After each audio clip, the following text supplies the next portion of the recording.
பாருங்க, ஃபிசிக்ஸுன்ற 5ஆம் பாடம் ஈர்ப்பு புலத்துக்குள்ள வாரம். சரியோ?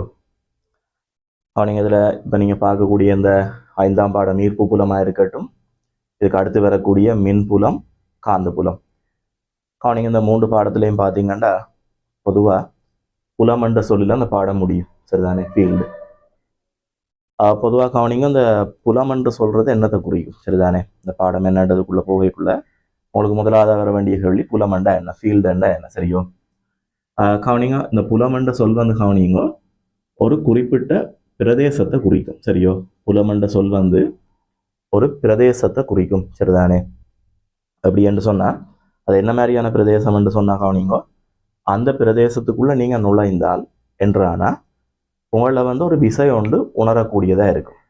அதாவது இன்னும் சொல்ல போனால் உங்கள் மீது ஒரு தொடுகை இல்லாமலே ஒரு விசை தாக்கும். அந்த பிரதேசத்துக்குள்ள நீங்க நுழையும் போது உங்கள் மீதான தொடுகை எதுவும் இல்லாமலே விசை ஒன்று தாக்கும். அப்படி ஒரு விசை தாக்கக்கூடிய பிரதேசத்தை தான் நாங்கள் புலம் என்று சொல்றோம். இப்போ ஒரு உதாரணத்துக்கு இப்படி யோசிச்சு பாருங்க. இப்போ நான் சொல்ற ஐடியாவை யோசிச்சு பாருங்க. இங்க இப்போ இது ஒரு பெரிய பிரதேசம். எந்த அளவுக்கு யோசிங்கோண்டா, இப்போ ஒரு வெளி மாதிரி ஒன்றை யோசிங்கோ. அதில் இப்போ பூமியோ சூரியனோ சந்திரனோ ஒன்றுமே இல்லாத, யாருமே இல்லாத, எந்த கோள்கள் நட்சத்திரங்களும் இல்லாத ஒரு பெரிய வெளி ஒன்றை யோசிங்க. சரியோ? நீங்கள் அதில் கொண்டு போய் நீங்கள் என்ன செய்யுங்கோண்டா, ஒரு சிறிய ஒரு திணி ஒன்றை கொண்டே வச்சு பாருங்க. ஒரு சின்ன திணி ஒன்றை கொண்டு போய் அதில் ஏதாவது ஒரு பாயிண்ட்ல வச்சுட்டு பாருங்க. அதில் ஏதாவது விசை தாக்குதான்னு பாருங்க. சரியோ? அது திணிவில் ஏதாவது விசை உணரப்படுதான்னு பாருங்க. ஒரு விசையும் தாக்காது. அதே அந்த திணிவை நீங்க வேற ஒரு இடத்துல கொண்டே வச்சுட்டு பாருங்க. இதுல கொண்டே வச்சு பாருங்க, விசை தாக்குதா? இல்லை. இல்லை. எங்க கொண்டு போய் வச்சாலும் அதுல எந்த விசையும் தாக்குறதுக்கு வாய்ப்பு இல்லை. சரியோ? அப்ப ஆரம்பத்துல பாருங்க, இந்த பிரதேசம் வந்து ஒரு விசை தாக்கக்கூடிய பிரதேசம் இல்லை. சரியோ? ஆனா இதுவே இப்ப எப்படி யோசிச்சு பாருங்க. இப்ப திடீரென்று இந்த இடத்துல பூமி போன்ற ஒரு கோள் ஒன்று வருகுதுன்னு வைப்போம். புவியை போன்ற ஒரு கோள் வருகுது. சரியோ? நீங்க இப்படியான இடத்துல இப்ப திருப்பி யோசிச்சு பாருங்க. இப்ப பூமி வந்துட்டுது. இப்ப இதுல கொண்டு போய் நீங்க அந்த சின்ன திணியை வச்சு பாத்தீங்கன்னா உங்களுக்கு தெரியும், 2 திணிவுகள் பொதுவா ஒன்றே ஒன்று இருக்கும். அப்ப நாங்க பூமியை கொண்டு வந்து வச்சோம்டா, புவி என்ன செய்யும்டா, இதுல நிக்கிற திணிவை தன்னை நோக்கி இருக்கும். அதான் நாங்க ஒரு பொருளை கையை விட்டோன்னு கீழே விழுகுதല്ലോ, காரணம் ஈர்ப்பு விசை. நீங்க இந்த விசையை நாங்க சொல்றது ஈர்ப்பு விசை. அப்ப இதுல இருக்கிற திணிவை புவி என்ன செய்யுது? தன்னை நோக்கி இருக்குது. இப்ப இந்த திணிவை நான் கொண்டு இங்க வச்சாலும் புவி என்ன செய்யும்? தன்னை நோக்கி இருக்கும்.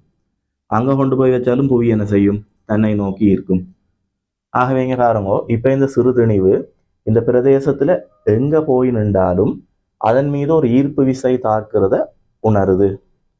ஆகவே இப்ப விளங்கிக் கொள்ளுங்க, இந்த பிரதேசம் ஒரு ஈர்ப்பு விசை தாக்கக்கூடிய பிரதேசமா மாறுது. அந்த பிரதேசத்துக்குள்ள யார் உள்ளுக்கு நுழைஞ்சாலும் அந்த பிரதேசத்துல அவர் என்ன செய்வார்? புவியால வழங்கப்படுகின்ற ஒரு ஈர்ப்பு விசையை உணர்வார். இப்படி ஒரு பிரதேசத்துக்குள்ள நீங்க நுழையும் போது உங்கள் மீது ஒரு விசையொன்று தாக்குமாக இருந்தால் அந்த பிரதேசத்தை தான் நாங்க சொல்றது புலம் என்று சொல்றோம். விசை தாக்கக்கூடிய பிரதேசம். சரியோ? அதையும் கவனிங்கோ, உங்களால உணரப்படுகின்ற அந்த விசை ஒரு ஈர்ப்பு விசையாக இருந்தால், நீங்க உணர்கின்ற விசை ஈர்ப்பு விசையா இருந்தால் நீங்க போயிருக்கிற இந்த பிரதேசத்தை ஈர்ப்பு புலம் என்று சொல்றோம். ஈர்ப்பு புலம்ன்றது என்ன என்றால் ஈர்ப்பு விசை தாக்கக்கூடிய பிரதேசம். ஈர்ப்பு விசை தாக்கக்கூடிய பிரதேசம். அப்ப அதே மாதிரி நாளைக்கு படிக்க போற மின்புலம்ன்றது என்னன்னா மின் விசை தாக்கக்கூடிய பிரதேசம். மின்புலத்துக்குள்ள நீங்க போனீங்கன்னா மின் விசை தாக்கும். காந்த புலத்துக்குள்ள போனீங்கன்னா காந்த விசை தாக்கும். அவ்வளவுதான். உங்கள எந்த விதமான தொடுகையும் இல்லை. இந்த பொருள்ல பாருங்க, எந்த தொடுகையும் இல்லை, ஆனாலும் விசை தாக்குதலோ. அப்படி தொடுகை இல்லாம அந்த விசை உருவாகும். சரியோ? விசை தாக்கக்கூடிய பிரதேசம் புலம், ஈர்ப்பு விசை தாக்குற பிரதேசம் ஈர்ப்பு புலம். சரி, இப்ப இந்த பிரதேசம் ஆரம்பத்துல யோசிச்சு பாருங்க, இப்படி புவியை போன்ற ஒரு திணிவு வாரதுக்கு முதல் இது ஈர்ப்பு விசை தாக்கின பிரதேசமா? ஆரம்பத்துல இந்த பிரதேசத்துல இந்த ஈர்ப்பு விசைகள் உணரப்பட்டதா? இல்ல. அப்ப ஆரம்பத்துல இது ஈர்ப்பு புலமா இருக்க இல்ல. ஆரம்பத்துல இது ஈர்ப்பு புலம் இல்ல. எப்ப இந்த புவி இந்த இடத்துக்கு வருகுதோ அதுக்கு பிறகுதான் என்ன செய்யுது? ஈர்ப்பு விசை தாக்குது. அப்ப அதுக்கு பிறகுதான் இந்த பிரதேசம் என்னவா மாறுது? ஈர்ப்பு புலமா மாறுது. அப்ப விளங்கிக் கொள்ளுங்க, ஒரு பிரதேசத்தை ஈர்ப்பு புலமாக மாற்றக்கூடிய வல்லமை திணிவுகளுக்கு இருக்கான். பெரிய திணிவுகள் பிரசன்னமாகும் போது அந்த திணிவுகள் தன்னை சூழ உள்ள பிரதேசத்தை என்ன செய்யுது, ஈர்ப்பு புலமா மாத்துது. சரிதானே? இதுதான் ஆரம்ப அறிமுகம். ஈர்ப்பு புலமாண்டா என்னன்றது. சரியோ?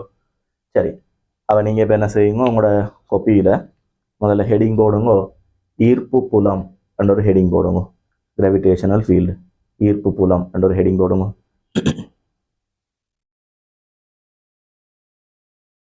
ஈர்ப்பு புலம் என்ற ஒரு ஹெடிங் போடுங்க. கீழே ஆரம்பத்தில் அது என்ன சில அறிமுகங்கள் எழுதி கொள்வோம். நீங்கள் சுமார் ஒவ்வொரு பாயிண்ட் ஃபார்மில் எழுதி கொள்ளுங்க. கீழே முதலாவது பாயிண்ட் ஃபார்மில் எழுதுங்க. முதலாவது பாயிண்ட் ஃபார்மில் எழுதி கொள்ளுங்க. எழுதுங்க. விசை தொழிற்படும் பிரதேசம், விசை தொழிற்படும் பிரதேசம் புலம் எனப்படும். விசை தொழிற்படும் பிரதேசம் புலம் எனப்படும். விசை தொழிற்படும் பிரதேசம் புலம் எனப்படும். அடுத்த முடிவா எழுதுங்க. அடுத்த முடிவா எழுதுங்க. ஈர்ப்பு விசை தொழிற்படும் பிரதேசம், ஈர்ப்பு விசை தொழிற்படும் பிரதேசம், ஈர்ப்பு விசை தொழிற்படும் பிரதேசம் ஈர்ப்பு புலம் எனப்படும். ஈர்ப்பு விசை தொழிற்படும் பிரதேசம் ஈர்ப்பு புலம் எனப்படும். அடுத்த முடிவா எழுதுங்க. எழுதுங்க. பொதுவாக பொதுவாக திணிவுகளை சூழவுள்ள பிரதேசம், பொதுவாக திணிவுகளை சூழவுள்ள பிரதேசம் ஈர்ப்பு புலமாக காணப்படும்.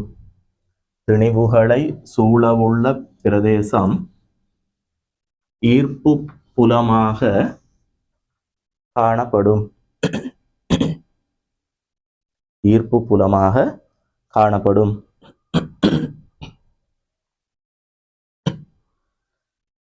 சரி, இதுல முதலாவதா ஒரு சப் ஹெடிங் போடுங்க. நியூட்டனின் ஈர்ப்பு விதி என்ற ஒரு ஹெடிங் போடுங்க. நியூட்டனின் ஈர்ப்பு விதி, நியூட்டனின் ஈர்ப்பு விதி.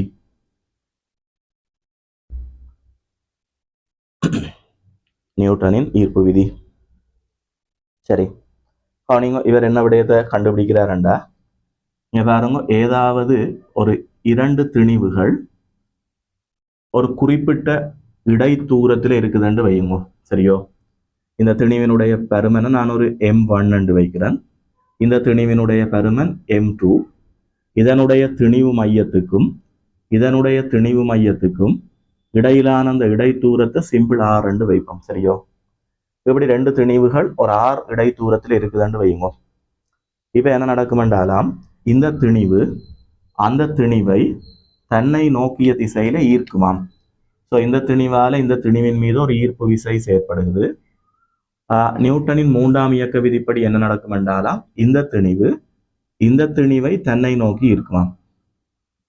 சமனும் எதிருமான விசையோட இருக்கும். இவரால அந்த திணிவு ஈர்க்கப்படுகிறது, சமனும் எதிருமா அவரால இந்த திணிவு ஈர்க்கப்படுகிறது.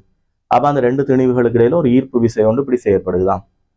நீங்க இந்த மாதிரி ரெண்டு திணிவுகளுக்கு இடையில செயற்படுகின்ற இந்த ஈர்ப்பு விசை என்னென்ன காரணிகள்ல தங்கி இருக்குதுன்றத நியூட்டன் ஆராயிறார். நீங்க அப்படி ஆராயும் போது அவரால் கண்டறியப்படுகிறது, அந்த திணிவுகளுக்கு இடையில செயற்படுகின்ற ஈர்ப்பு விசை தங்கி இருக்கிற ஒரு காரணி திணிவுகளின் பெருக்கமா. அந்த திணிவுகளின் பெருக்கத்துக்கு அந்த ஈர்ப்பு விசை நேர்விகித சமனா. சரியோ? திணிவுகளின் பெருக்கத்துக்கு நேர்விகித சமனா இருக்கும். அப்படி என்று சொன்னா அந்த ரெண்டு திணிவுகள்ல ஏதாவது ஒரு திணிவு கூடினா கூட ஈர்ப்பு விசை பெருசா இருக்குமா. இந்த ரெண்டு பேர்ல ஏதாவது ஒன்று கூடினா கூட பலமா இருக்குது. அடுத்தது, அந்த ரெண்டு திணிவுகளுக்கும் இடையிலான இடைத்தூரம் இருக்குல்லோ, அந்த இடைத்தூரத்தினுடைய வர்க்கத்துக்கு விசை நேர் மாறு விகித சமனா இருக்குமா. இடைத்தூரத்தின் வர்க்கத்துக்கு நேர்மாறு. அப்படின்னு சொன்னா இடைத்தூரத்தை நீங்க கூட்டினீங்கன்னா விசை குறையும், கூடின இடைத்தூரம் வந்தா விசை குறையும். அப்ப இதை நாங்க ஒரே வரிக்குள்ள கொண்டு வருவோம். ஈர்ப்பு விசை திணிவுகளின் பெருக்கத்துக்கு நேர் விகித சமனா இருக்குது. இடைத்தூரத்தின் வர்க்கத்துக்கு நேர் மாறு விகித சமனா இருக்குது. இப்போ இதை நாங்கள் ஒரு சமன்பாடாக மாற்ற என்ன செய்வோம்னா ஒரு மாறிலியால் பெருக்க வேணும். அந்த மாறிலி இந்த இடத்துல கேபிட்டல் ஜி என்ற குறியீட்டால் குறிக்கப்படுகிறது. ஆகவே ரெண்டு திணிவுகளுக்கு இடையில செயற்படுகின்ற ஈர்ப்பு விசைக்கு சமன்பாடு G m1 m2 over R squared இப்படி வருகிறது. இது நியூட்டனால் கண்டறியப்பட்ட இரு திணிவுகளுக்கு இடையில் செயற்படும் ஈர்ப்பு விசைக்கான சமன்பாடு. பாருங்க, இதில் ஒரு புதுசாக ஒரு மாறிலி வார. அந்த மாறிலியை நாங்கள் சொல்றது அகில ஈர்ப்பு மாறிலி என்று சொல்றோம். இங்கு ஜி அகில ஈர்ப்பு மாறிலி யூனிவர்சல் கிராவிடேஷனல் கான்ஸ்டன்ட் சொல்றோம். அகில ஈர்ப்பு மாறிலி எனப்படும். அந்த ஜியை நாங்கள் இப்படி ஒரு பேரால் அழைக்கிறோம். இந்த ஜிக்கு ஒரு பெருமானம் இருக்குது. இந்த ஜியினுடைய பெருமானம் எப்படி வரும் என்றால் மிக திருத்தமான பெருமானம் 6.67 தர 10⁻11. இதுதான் ஜியினுடைய மிக திருத்தமான பெருமானம். ஆனால் உங்களோட எக்ஸாம் பேப்பர்ஸில் கவனிங்கோ அந்த 6.67 மட்டும் தட்டி அநேகமாக 6.7 தான் உங்களோட பேப்பர்ஸில் வரும். சரியோ? ஆகவே அந்த ஈர்ப்பு மாறிலி 6.7 தர 10⁻11. இது அந்த ஜியினுடைய பெருமானம். அந்த ஜிக்கு அலகு எப்படி வரும்ன்றது உங்களுக்கு இதுல இருந்து அறியணும். ஏன்னா அந்த விசையினுடைய அலகு நியூட்டன், ஜிக்கு அலகு தெரியாது. m1 m2வும் திணிவுகளாம். என அப்ப திணிவுன்னு சொன்னா கிலோகிராம், மற்றவரும் திணிவு கிலோகிராம். அதே போல இடைத்தூரம் என்று சொன்னா மீட்டர், தூரம்ன்றது மீட்டர், மீட்டர் வர்க்கம். அப்ப இதை நாங்கள் இங்கே அனுப்பும்போது இந்த மீட்டர் வர்க்கம் இதை பெருக்கும். இந்த கிலோகிராம் வர்க்கம் இங்கால வர கிலோகிராம் -2 வரும். என்ன அப்ப நியூட்டன் கிலோகிராம் -2 மீட்டர் வர்க்கம் இப்படி ஒரு அலகு எழுதலாம். அப்படி இல்லையாண்டா இன்னும் ஒரு அலகு எழுதலாம். இந்த நியூட்டனுக்கு பதிலாக, நியூட்டன்ன்றது விசை, விசைக்கு பதிலாக திணிவு தர ஆர்முடுகள் கிலோகிராம் ms-2 எழுதினா கூட இந்த கிலோகிராம் ஒன்று வெட்டுப்பட்டு இன்னொரு அலகு கூட அதில் எழுதி கொள்ளலாம். சரிதானே? ஓகே. அதே மாதிரி ஜியினுடைய பரிமாணம் என்னன்னு கேட்டாலும் உங்களுக்கு எழுதிக்கொள்ள தெரியும். விசைக்கு பரிமாணம் சொல்ல தெரியும், விசையின் பரிமாணம் தெரியும், திணிவுகளுக்கு பரிமாணம் போடையிலும் தூரம் போடையிலும் ஜியின் பரிமாணம் கேட்டால் கூட எங்களுக்கு விடைக்கு வரையிலும். சரிதானே? ஓகே. அதை இப்போ நீங்கள் போடுங்க ஒரு சப்ஹெடிங், நியூட்டனின் ஈர்ப்பு விதி என்ற ஒரு சப்ஹெடிங் போடுங்க.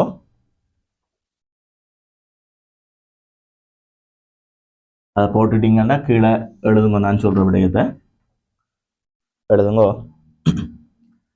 இரு திணிவுகள்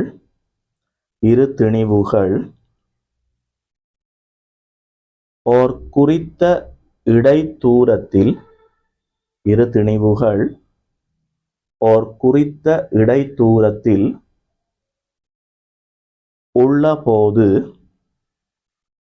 ஓர் குறித்த இடைத்தூரத்தில் உள்ள போது அவற்றிற்கிடையில் தொழிற்படும், அவற்றிற்கிடையில் தொழிற்படும், அவற்றிற்கிடையில் தொழிற்படும் ஈர்ப்பு விசையானது,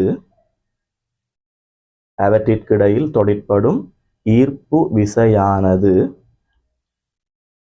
ஈர்ப்பு விசையானது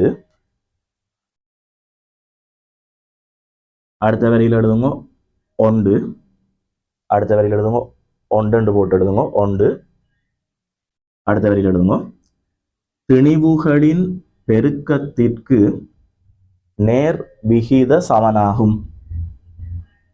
ஒன்று, திணிவுகளின் பெருக்கத்திற்கு நேர் விகித சமனாகும். திணிவுகளின் பெருக்கத்திற்கு நேர் விகித சமனாகும்.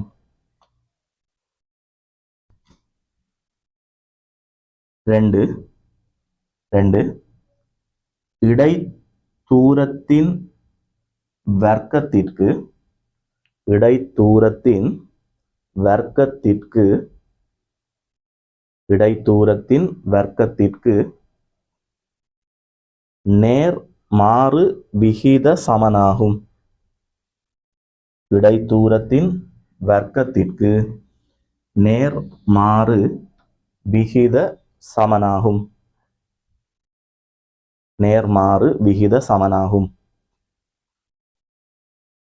நீங்கள் அது கீழே இந்த படத்தை வரைஞ்சு இப்படியே விளத்தையும் எழுதி கொள்ளுங்க. நீங்கள் இந்த போர்டில் உள்ளதை பார்த்து எழுதும்போது உங்களோட வீடியோ அந்த இடத்துல கொஞ்சம் போஸ்ட் பண்ணி வச்சு போட்டு ஸ்டாப் பண்ணி வச்சு போட்டு அப்படியே பார்த்து எழுதி கொள்ளுங்க. நீங்கள் எழுதும் வரைக்கும் நான் இதில் பார்த்து கொண்டிக்க தவிர தானே நீங்கள் குயிக்காக எழுதுறீங்க, குயிக்காக எழுதி கொள்ளலாம். அப்போ நீங்கள் என்ன செய்யுங்க, வீடியோ இந்த இடத்துல போஸ்ட் பண்ணி போட்டு அதை அப்படியே பார்த்து எழுதி கொள்ளுங்க. சரியோ? Right, okay. அதை எழுதிட்டீங்கண்டா இப்போ அடுத்த விடயத்துக்கு வருவோம். இங்கே பாருங்க, இந்த சமன்பாடு இருக்குல்லோ. இப்போ இந்த சமன்பாட்டை நீங்கள் பிரயோகிக்கும் போது பொதுவாக கவனிங்க, இந்த சமன்பாடு எப்போ உங்களுக்கு இலகுவா ஒரேடியாக பயன்படுத்தக்கூடியதாக இருக்குமென்று கேட்டால், எப்போ இதை நீங்கள் பயன்படுத்தலாம்டா, நீங்கள் கருதுகின்ற ரெண்டு திணிவு இருக்குல்லோ, அந்த ரெண்டும் ஒன்றில் கோள வடிவான திணிவாக இருக்க வேணும்.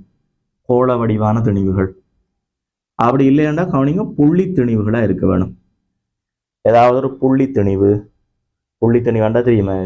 சின்ன, அதாவது மேலும் பிரிக்க இயலாதன்ற அளவுக்கு ஒரு சின்ன திணிவு, ஒரு புள்ளி திணிவு அல்லது ஒரு கோள வடிவான திணிவு. இப்படியான பொருட்களுக்கு இடையில தானாம் இந்த சமன்பாட்டை நீங்க ஓரளவுக்கு நேரடியா பாவிக்கலாமாம். சரியோ? இப்போ வேற வடிவங்களா இருந்தா நீங்க கொஞ்சம் நேரடியா பாவிக்க இயலாது. உதாரணத்துக்கு நான் கேட்கிறேன், பூமிக்கும் அந்த பூமி மீது நிற்கிற ஒரு மனிதன் உங்களுக்கும் இடையில பாவிக்கலாமோன்னு கேட்டா, பூமிக்கும் மனிதனுக்கும் இடையில தாக்குற ஈர்ப்பு விசைக்கு இந்த சமன்பாட்டை பாவிக்கலாமோன்னு கேட்டா முடியும். ஏனெண்டா கவனிங்க, பூமி ஓரளவுக்கு கோள வடிவம், அதுல நிற்கிற மனிதன் நீங்க பூமியோட ஒப்படைக்க ஒரு புள்ளி தானே. பூமியோட ஒப்படைக்க நீங்க கண்ணுக்கு தெரியாத அளவுக்கு ஒரு சின்ன புள்ளி. அப்ப ஒரு புள்ளி திணிவுக்கும் கோள திணிவுக்கும் இடையில அதை பாவிக்கலாம். அல்லது இப்ப சூரியனுக்கும் பூமிக்கும் இடையில பாவிக்கலாமாண்டா ஓகே, ஒரு ரெண்டும் கோளம் என்ற வடிவத்துல பாவிக்கலாம். இப்ப எந்த இடங்கள்ல நீங்க பாவிக்க இயலாம வருமெண்டா, இப்ப இதுல ஒரு புள்ளி திணிவு இருக்குது, இதுக்கு பக்கத்துல இன்னும் ஒரு இப்படி ஒரு கோல் வடிவத்துல இன்னொரு திணிவு இருக்குது. இப்ப இதுக்கும் இடையில டிரெக்டா பாவிக்கலாமோன்னு கேட்டா இயலாது. இவர் அந்த புள்ளி திணிவாகவும் பெறமாட்டார், கோள வடிவாகவும் பெறமாட்டார். நான் சொல்றதை விளங்குது. அப்ப நீங்க கருதுகின்ற வடிவம் புள்ளி திணிவோ கோள வடிவமோ இல்லையண்டா இதை நீங்க நேரடியா பாவிக்க முடியாது. அவ எங்களுக்கு ஒரு சந்தேகம் வரும். அப்ப அப்படி என்ன நாங்க என்னண்டு இது ரெண்டு கிடையில சாக்குற ஈர்ப்பு விசையை கணிக்கிறதுன்ற ஒரு கேள்வி வரும். அதுக்கு நீங்க என்ன செய்ய வேண்டி வருமெண்டா, இந்த கோல் இருக்குல்லோ, இதை நீங்கள் சின்ன சின்ன துண்டா கட் பண்ணி சின்ன சின்ன சின்ன சின்ன துண்டா வெட்டுங்கோ. வெட்டி இந்த ஒரு சின்ன திணிவை நீங்க எடுத்தீங்கன்னா அதை நீங்க ஒரு புள்ளி திணிவா கருதிடும். இந்த ஒரு சிறு திணிவு ஒரு புள்ளி திணிவண்டு யோசிங்க. அப்ப அதுக்கும் இதுக்கும் இடையில சாக்குற ஈர்ப்பு விசையை தனியா ஆராய வேணும். அதே போல அடுத்து வரக்கூடிய ஒரு சின்ன திணிவை நீங்க எடுத்து அதுக்கும் இதுக்கும் இடையில வார விசையை ஆராய வேணும். அப்படி ஒவ்வொரு சின்ன சின்ன திணிவாலும் இதன் மீது உண்டாகிற ஈர்ப்பு விசைகளை தீர்மானிச்சுதான் நீங்க விடைக்கு சேர வேணும். சரியோ? நீங்க அப்படியான கேள்விகளும் உங்களுக்கு வந்திருக்குது. சரியோ? அதை கொஞ்சம் பொறுத்து இப்ப நான் காட்டுறேனோட பாசிபர் கேள்விகள் இருக்கு தானே, கையில காட்டுறேன். சரி, அப்ப நீங்க கீழே என்ன செய்யுங்க, அந்த இது கீழே ஒரு பாயிண்ட் ஃபார்மில் எழுதி விடுங்க. நீங்க எழுதின விடயங்களுக்கு இது வரைக்கும் வந்துட்டீங்க. சரியோ? அது வரைக்கும் வந்துட்டீங்கடா கீழே ஒரு பாயிண்ட் ஃபார்மில் எழுதுங்க. இச்சமன்பாடானது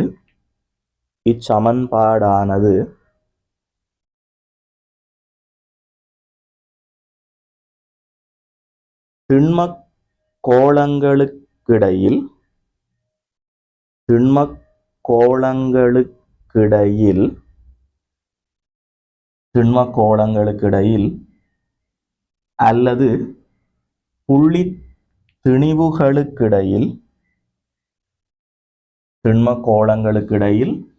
அல்லது புள்ளி திணிவுகளுக்கிடையில் மாத்திரம் நேரடியாக பிரயோகிக்கப்படலாம்.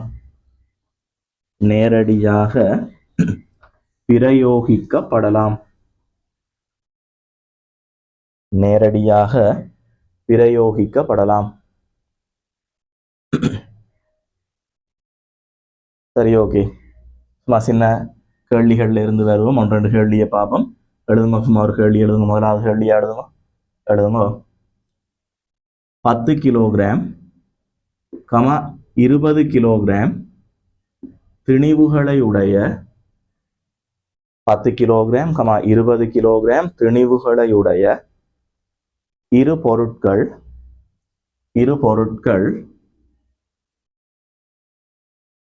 1 மீட்டர் இடைத்தூரத்தில்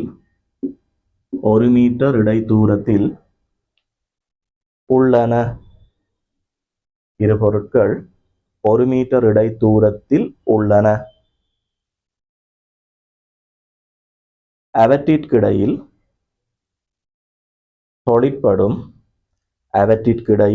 தொழிற்படும் ஈர்ப்பு விசையை காண்க. அவற்றிற்கிடையில் தொழிற்படும் ஈர்ப்பு விசையை காண்க. சரி, அவன் நேரடியா உங்களுக்கு திணிவுகள் தாரார், இடைத்தூரம் தாரார். நேரடியா சமன்பாட்டை பயன்படுத்த வேண்டியதுதான். எங்களுக்கு தெரிஞ்ச சமன்பாடு F சமன் G m1 m2 over r². அப்படியே நேரடியாக போடுவோம். G என்ற பெறுமதி 6.7 தர 10⁻11. m1என்றது ஒரு திணிவு, அது 10 கிலோகிராம். m2என்றது மற்ற திணிவு, அது 20 கிலோகிராம். இடைத்தூரம் 1 மீட்டர் இடைத்தூரத்தில் வைக்கிறதா சொல்றார். அப்ப தூரத்துக்கு கொண்ட போடுங்க. அப்படி போட்டோம்டா இந்த 2ஆல 6.7 பெருக்கலாம். பெருக்கினா 13.4 வரும். இதால பெருக்குங்க 13.4. இதுல 2 சைபர் எடுத்து இதோட பெருக்குங்க 10⁻9.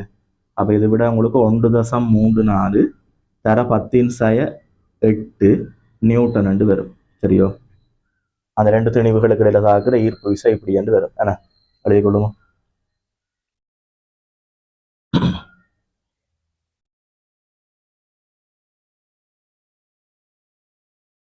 எழுதுங்க. 2வது கேள்வி எழுதுங்க.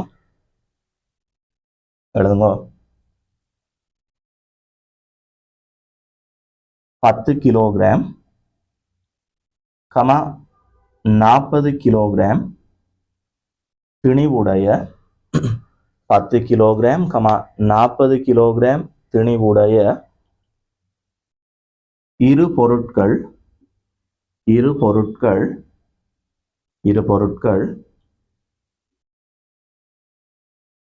6 மீட்டர் இடைத்தூரத்தில்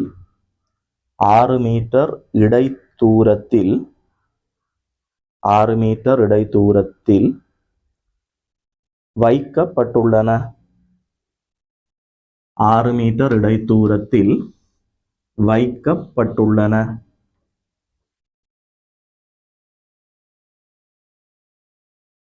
அவற்றிற்கு இடையில்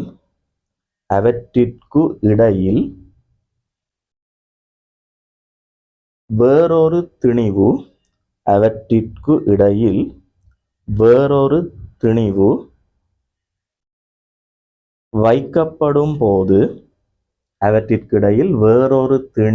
வைக்கப்படும் போது அத்திணிவில் தொழிற்படும்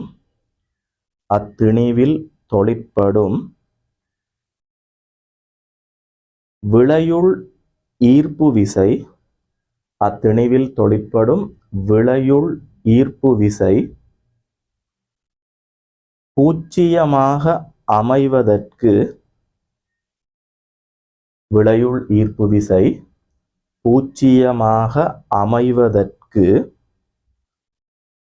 அத்திணிவு 10 கிலோகிராம் 10 கிலோகிராம் திணிவிலிருந்து எவ்வளவு தூரத்தில் வைக்கப்பட வேண்டும் என காண்க. எவ்வளவு தூரத்தில் வைக்கப்பட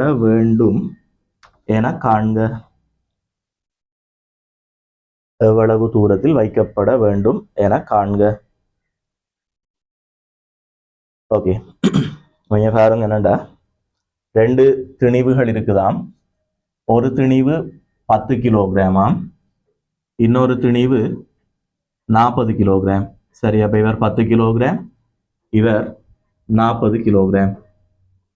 இப்படியான 2 திணிவுகள் ஒரு குறிப்பிட்ட இடைத்தூரத்தில் வச்சிருக்கிறாராம். அந்த இடைத்தூரம் 6 மீட்டர் 6 மீட்டர் இடைவெளியில வச்சிருக்கிறார். இப்ப இது ரெண்டுக்கு இடையில செயற்படுகின்ற ஈர்ப்பு விசையை கண்டுபிடின்னு அவர் உங்கள்கிட்ட கேட்கல. இது ரெண்டு இடையில தாக்குற ஈர்ப்பு விசையை கண்டுபிடினா இதுக்கு முதல் கேள்வி மாதிரி கண்டுபிடிச்சிருவாங்க. நேரடியா திணிவுகள் பெருக்கம் இடைத்தூரம் எல்லாம் தெரியும், ஸோ கண்டுபிடிக்கலாம். ஆனா அவர் என்ன சொல்றாருன்னா, இந்த ரெண்டு திணிவுக்கும் இடையில இன்னும் ஒரு திணிவை வைக்க போறாராம். அதுல செயற்படுகின்ற விளையூல் ஈர்ப்பு விசை 0 வரணுமா. அப்ப நீங்க என்ன செய்ய போறீங்க, இது ரெண்டுக்கும் நடுவில் கொண்டு இன்னொரு வேற வைக்க போறீங்க. சரி, சும்மா எடுத்துக்கொள்ளுவோம். நான் இதுல ஒரு திணிவை கொண்டு வரேன்னு வைப்போம். இதான் நான் புதுசா கொண்டு வர திணிவு. அது எவ்வளவு திணிவுன்னு அவர் ஒன்றும் சொல்ல இல்லை. அப்ப நாங்களா சும்மா எடுத்துக்கொள்வோம். அதுல கொண்டு வர திணிவை ஒரு சிம்பிள் எம் வைப்போம். அப்படி ஒரு சிம்பிள் எம் திணிவை கொண்டு வந்துட்டோம்டா, இப்ப என்ன நடக்கும், இந்த திணிவுக்கும் இடையில ஒரு ஈர்ப்பு விசை தாக்கும். சரியோ? அதாவது இந்த 10 கிலோகிராம் திணிவு இந்த எம் திணிவை என்ன செய்யும், தன்னை நோக்கி ஈர்க்கும். நியூட்டன் 3ஆம் இயக்க விதிப்படி என்ன நடக்கும், இந்த திணிவை தன்னை நோக்கி ஈர்க்கும். அவ அது ரெண்டுக்கு இடையில ஒரு ஈர்ப்பு விசை செயற்படும், சமணம் எதிர்மான விசை செயற்படும். அந்த ரெண்டு பேருக்கு இடையில தாக்குற அந்த ஈர்ப்பு விசையை நாங்க ஒரு F1 எடுப்போம். அவர் மீது F1ஐயும் இவர் மீது F1ஐயும் உண்டாக்குது. சரியோ? சரி. அதே போல அடுத்தது என்ன நடக்கும்டா, இந்த 40 கிலோகிராமுக்கும் இந்த எம்முக்கும் இடையில ஒரு ஈர்ப்பு விசை தாக்கும். 40 கிலோகிராம் என்ன செய்யும், இந்த எம் திணிவை பிடிச்சு தன்னை நோக்கி இப்படி இருக்கும், தண்டை பக்கம் பாண்டு இழுக்கும். அதே மாதிரி இது என்ன செய்யும், இவரை பிடிச்சு தன்னை நோக்கி இருக்கும். அந்த ஈர்ப்பு விசைய F2 எடுத்துக்கொள்வோம். சரியோ? அந்த ரெண்டு பேருக்கு இடையில தாக்குறது F2. அவனிங்க அதை விட இன்னொரு விசையும் தாக்கும். யார், இவருக்கும் இடையில ஒரு ஈர்ப்பு தாக்கும். இவரை பிடிச்சு ஈர்க்கிறார், அவரை பிடிச்சு ஈர்க்கிறார். இந்த ரெண்டு பேருக்கு இடையில இன்னொரு விசை தாக்கும். அதை நாங்க குறிக்கிறோம்டா F3 இன்னொரு 3வது விசையா குறிக்கணும். இப்ப எங்களுக்கு அதை பற்றின கேள்வி இல்லை. கேள்வி என்னண்டா, நடுவில் வைக்க போற இந்த திணிவில செயற்படுற விளையுள் ஈர்ப்பு விசை 0 வேணுமா. அவ பார்க்கும்போது உங்களுக்கு விளங்குது, இந்த திணிவை இவர் தண்ட பக்கமா இழுக்கிறார், அவற்ற பக்கமா இழுக்கிறார். விளையுள் 0 வேணுமெண்டா இந்த F1 இவரால் வழங்கப்படும் ஈர்ப்பு விசை F1 அந்த F2க்கு சமனாக அமைய வேண்டும். சரியோ? அப்ப அவர் கேட்கிறார், அந்த 10 கிலோகிராம் திணிவிலிருந்து எவ்வளவு தூரத்துல வைக்கும் போது சாத்தியப்படும் என்று கேட்கிறார். சரி, நான் இதுல இருந்து இந்த திணிவுக்கான தூரத்தை ஒரு சிம்பிள் R வைக்கிறேன். சரியோ? இந்த தூரத்தை நாங்க R எடுத்தோம்டா, அந்த திணிவிலிருந்து இதுக்கான தூரம் எப்படி வருமெண்டா, மொத்தம் 6 மீட்டர் தார, மொத்த இடை தூரம் 6 மீட்டரா. அதுல இது R சொன்னா இது 6 - R வரும். அந்த இடை தூரம் 6 - R வரப்போகுது. சரியோ? இப்ப நாங்க என்ன செய்வோம், ஈர்ப்பு விசைக்கான சமன்பாட்டை எடுத்துக்கொள்வோம். F = Gm1 m2/r². இதுதான் ஈர்ப்பு விசைக்கான சமன்பாடு. இப்ப இதுல நாங்க சொல்லலாம் என்னண்டா, இந்த இதுல செயற்படுகின்ற விளையுள் விசை 0 வேணுமெண்டா F1 F2க்கு சமனா வர வேணும். என்ன, அப்ப நாங்க ஒரு வசனம் எழுதி கொள்ளலாம். அதாவது விளையுள் ஈர்ப்பு விசை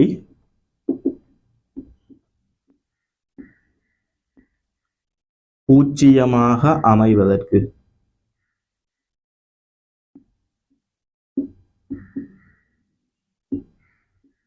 விளையுள் ஈர்ப்பு விசை 0 அமைவதற்கு அந்த F1 பெருமானம் F2 பெருமானத்துக்கு சமனா இருக்க வேணும். இப்ப என்ன செய்வோம், இது ஒவ்வொன்றுக்கும் பிரதிடுவோம். F1 என்ன சொல்லுங்க, இவருக்கும் இடையில தாக்குற ஈர்ப்பு விசை 10க்கும் எம்முக்கும் இடையில தாக்குறது. அப்ப என்ன செய்வோம், இந்த சமன்பாட்டை பயன்படுத்தி பிரதிடுவோம். G இங்க G அண்டே போடுறேன் நான், ஏனென்றது கொஞ்சம் பொறுத்து விளங்கும். G திணிவுகளின் பெருக்கம், அந்த விசை எந்த ரெண்டு திணிவுகளுக்கு இடையில தாக்குதோ அதை பெருக்குங்க. அப்ப F1 தாக்குறது இவருக்கும் இடையிலோ. அப்ப அந்த திணிவு வந்து ஒருவர் 10 இன்னொருவர் M. அப்ப 10ஐயும் M-ஐயும் பெருக்குங்க. ஒருவர் 10, மற்ற திணிவு M. அது ரெண்டுக்கு இடையிலான இடைத்தூரம் வந்து சிம்பிள் R எடுத்திருக்கிறீங்க. அவ இடைத்தூரம் சிம்பிள் R இருக்கட்டும். இது அந்த ரெண்டு திணிவுகளுக்கு இடையில செயற்படும் ஈர்ப்பு விசை. அது F2க்கு சமனா இருக்க வேணும். F2 பாத்தீங்கன்னா M-க்கும் 40 கிலோகிராமுக்கும் இடையில தாக்குற விசை. அதுக்கும் இதே மாதிரி பிரதிடலாம். Gmm/r². G திணிவுகளின் பெருக்கம். பாருங்க, F2 தாக்குறது M-க்கும் 40க்கும் இடையிலோ. அப்ப ஒருவர் M, மற்றவர் 40. அப்ப ஒரு திணிவு M, மற்றைய திணிவு 40. அது ரெண்டுக்கும் இடையிலான இடைத்தூரம் எப்படி வருமெண்டா 6 - R வரும். அது ரெண்டுக்கு இடையிலான இடைத்தூரம் 6 - R முழுவதின் வர்க்கம் வரும். 6 - R ஸ்கொயர் வணங்குதோ. அப்போ இதில் நாங்கள் சுருக்கும்போது இந்த ஜியும் வெட்டுப்படும், இந்த எம்மும் வெட்டுப்படும். ஒரு சைவர் வெட்டுங்க 10 வெட்டுங்கோ. இந்த 6 மைனஸ் ஆர் ஸ்கொயர்டை இங்கே கொண்டு வாங்கோ, கீழே நிற்கிறது இங்கே மேலே கொண்டு வரேன். ஸோ 6 மைனஸ் ஆர் முழுவதின் வர்க்கம் மேலே வந்துட்டுது. இந்த கீழே நிற்கிற ஆர் ஸ்கொயர்ட் போய் இந்த 4 பெருக்கும் 4r ஸ்கொயர்டு வரும். இப்படியே ரெண்டு பக்கமும் வர்க்க மூலம் எடுத்து விடுவோம். சரியோ, நீங்கள் இதை விரிவாக்கி சுருக்கலாம். வர்க்கிச்சு போட்டு சுருக்கினோம்னா இப்போ மேத்ஸ்காரருக்கு உங்களுக்கு விளங்கும். ஒரு 2 தீர்வை நோக்கி போகும், 2 வருமானம் பெற பார்க்கும். சரியோ, நீங்கள் இப்போதைக்கு அந்த 2 தீர்வை நாங்கள் போக தேவையில்லை. நான் இதே மாதிரி இன்னொரு கேள்விப்புறாங்க அதை மின்புலத்தில் செய்து காட்டுறேன். அதில் 2 தீர்வுக்கு போயிட்டு அது என்ன காரணம்ன்றது அங்கே ஆராய்வோம். இப்போ இங்கே விடுங்க, இப்போதைக்கு இங்கே விடுங்க. இங்கே சிம்பிளாக சுருக்கி விடுறேன். அதாவது 2 பக்கமும் வர்க்க மூலம் எடுத்து விடுவோம். சரியோ, வர்க்க மூலம் எடுத்தோம்னா 6 மைனஸ் ஆர் ஸ்கொயர்டுக்கு வர்க்க மூலம் எடுக்க 6 மைனஸ் ஆர் வரும். அங்கே வலது பக்கம் 4க்கு வர்க்க மூலம் எடுத்தோம்னா 2 வரும். ஆர் ஸ்கொயர்டுக்கு வர்க்க மூலம் எடுக்க ஒரு 6 வரும். என்ன 4க்கு வர்க்க மூலம் 2, ஆர் ஸ்கொயர்டுக்கு 6. இப்போ இந்த மைனஸ் ஆர் அங்கால கொண்டு போகலாம். 6 ஈக்குவல் 3r வந்து 6க்கு விடை 2 மீட்டர் வரும். 2 மீட்டர் தூரத்தில் வச்சிங்கண்டா விடையுள் ஈர்ப்பு விசை 0 வரும். சரியோ, அவங்க பாருங்க இது எவ்வளவு தூரம் என்று பார்த்தா 2 மீட்டர். பாருங்க இப்போ மொத்த இடை தூரம் 6 அல்லோ, அதில் இது 2 மீட்டர்ன்னு சொன்னால் மிச்சம் இதை எவ்வளவுன்னு கேட்டால் 6ல இருந்து 2 கழியுங்க 4, இந்த தூரம் 4. சரியோ, இப்போ அதுக்கு ஒரு சின்ன முடிவு சொல்கிறேன். ஸோ அங்கே ஒரு மூலையில் கேள்விப்பட்டதாக இருக்கட்டும். இப்படி ஒரு 2 திணிவுகளுக்கு நடுவில் நீங்கள் இன்னும் 3வது திணிவொண்டை வச்சு அதில் செயற்படுகின்ற விளையுள் ஈர்ப்பு விசை உங்களுக்கு 0 அமைய வேணுமெண்டா அந்த நடுவில் வைக்கிற திணிவு இருக்குல்லோ, அது எந்த இடத்துல வைக்கும்போது அந்த விளையுள் 0 ஆராய்ஞ்சு பார்த்தா கவனிங்க, அது இந்த சிறிய திணிவுக்கு கிட்டவா இருக்கிற ஒரு இடத்துல தானா நீங்கள் எதிர்பார்க்குற அந்த விடயம் நடைபெறுமா. விளையுள் ஈர்ப்பு விசை 0 வேணுமென்றால் அந்த திணிவு அதில் உள்ள சிறிய திணிவுக்கு கிட்டவா இருக்க வேணுமா. சின்ன திணிவுக்கு கிட்டவா தான் வருமா. இது 2 மீட்டர் இல்லோ, இது 6ல இருந்து 2 கழிங்க 4 இல்லை. அப்போ இது பெருசாக இருக்குல்ல, இது பெருசு, இது சின்னன். எப்பவுமே சின்ன திணிவுக்கு கிட்டவா தானம் சமன்ல நடுவில் வருமா, விளைவுள் 0 பெரிய திணிவுக்கு கிட்டவா ஒரு நாளும் பேலன்ஸ் பண்ண கஷ்டம். ஏன்னா உங்களுக்கு சும்மா ஓரளவுக்கு விளங்குதான்னு பாருங்க. இப்போ எப்படி வாங்குறேன், ஒரு உதாரணத்துக்கு இது பூமி, இது சந்திரன். நீங்க பூமியையும் சந்திரனையும் எடுத்தீங்கண்டா பூமியோட ஒப்படைக்க சந்திரன் சின்னன். சரியோ, இப்ப இதுல 2க்கும் நடுவில் இன்னொரு திணிவு ஒன்றை வைக்க போறோம். அந்த திணிவை பூமி என்ன செய்யும், தன்னட்ட இழுக்கும், தண்ட பக்கம் பாண்டு. அதே திணிவை சந்திரன் என்ன செய்யும், தண்ட பக்கம் பாண்டு இழுக்கும். ஏதோ ஒரு பாயிண்ட்ல பூமியின் ஈர்ப்பு விசையும் சந்திரன் ஈர்ப்பு விசையும் சமனா வந்து விளையுள் ஈர்ப்பு விசை 0 வரும் அந்த திணிவுல. சரியா, அந்த புள்ளி எங்க வருமெண்டா நான் சொல்றேன். யார் சின்ன திணிவோ அந்த சின்ன திணிவுக்கு கிட்டவா தானாம் அப்படி ஒரு புள்ளி வருமா. சரியோ, பெரிய திணிவு கிட்டவாவோ அல்லது சரி நடுப்புள்ளியில வராது. நீங்க வேண்டாம் நடுப்புள்ளி ஆராய்ஞ்சு பாருங்க, உங்களுக்கு ஒரு விளங்கும். இப்ப நடுப்புள்ளியில கொண்டு போய் நீங்க ஒரு திணிவை வச்சா நடுப்புள்ளியில வச்சிங்கண்டா இவருக்கும் இவருக்குமான தூரமும் இவருக்குமான தூரமும் ஒரே தூரமா இருக்கும். இது நடுப்புள்ளி, 2 பேருக்கும் நடுப்புள்ளி என்ற இந்த தூரம் சமன் இல்லோ. அவ தூரம் சமனா இருந்துச்சேண்டா நான் சொல்றேன், யார் திணிவு கூடவா இருக்கிறோட அவர் ஃபோர்ஸ் ஆகி இருப்பார். திணிவு கூடினவர் ஆக உயர் விசையோண்ட பிரயோகிப்பாருல்லோ. அப்ப அந்த வகையில பாருங்க, இப்ப இந்த பூமிக்கு திணிவு கூட அவன் நடுவில் இருக்கிற ஒரு பொருளை சந்திரன் பூமி சமனா இருக்குமோண்டா இல்ல, திணிவு கூடின பூமி பலமாய் இருக்கும், சந்திரன் குறைவா தான் இருக்கும். ஆகவே பூமிக்கும் சந்திரனுக்கும் நடுப்புள்ளியில கொண்டே நீங்க ஒரு திணிவை வச்சுட்டு விட்டீங்கண்டா அது பூமியில தான் வந்து விடும். அது வந்து பூமியில தான் வந்து விடும், சந்திரன்ல போய் விடாது. ஆனா இதே சந்திரனுக்கு கிட்டவா போகைக்குள்ள ஒரு புள்ளி வரும், அது நடுநிலை புள்ளி. அதுல 2 பேர்ட்ட ஈர்ப்பும் சமனா வரும். நான் சொன்ன மாதிரி சின்ன திணிவு கிட்டவா அது வரும். நீங்க அதையும் தாண்டி அங்கால ஒரு புள்ளியில கொண்டே வச்சிங்கன்னா சந்திரன்லாம் விடும், ஒரு நடுநிலை புள்ளி வரும். நடுநிலை புள்ளின்னு நான் சொல்ல வர்றது விளைவுள் ஈர்ப்பு விசை 0 புள்ளி. சரியோ, நீங்க ஒரு நடுநிலை புள்ளி வரும். நடுநிலை புள்ளிக்கு இங்கால வச்சிங்கன்னா பொருள் பூமியில விடும், நடுநிலை புள்ளிக்கு அங்கால வச்சிங்கன்னா பொருள் சந்திரன்ல விடும். நடுவில் வச்சிங்கன்னா அந்த பாயிண்ட்ல வச்சா மட்டும் அங்கேயும் விடாம இங்கேயும் விடாம ஒரு இடத்துல நிற்கும். சரியோ, அப்ப இந்த கேள்விக்கான விடையை நீங்க வீடியோ ஸ்டாப் பண்ணி போட்டு எழுதி கொள்ளுங்க. ஓகே, எழுதியிருப்பீங்கன்னு நினைக்கிறேன். எழுதா நீங்க ஸ்டாப் பண்ணி போட்டு எழுதுங்க. Right, okay.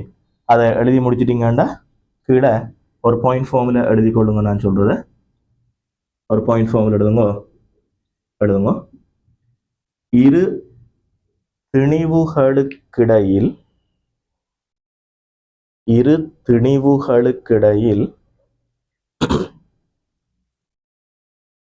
நடுநிலை புள்ளியானது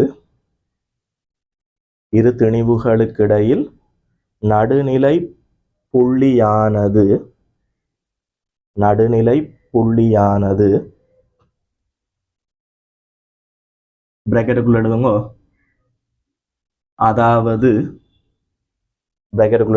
அதாவது விளையுள் ஈர்ப்பு விசை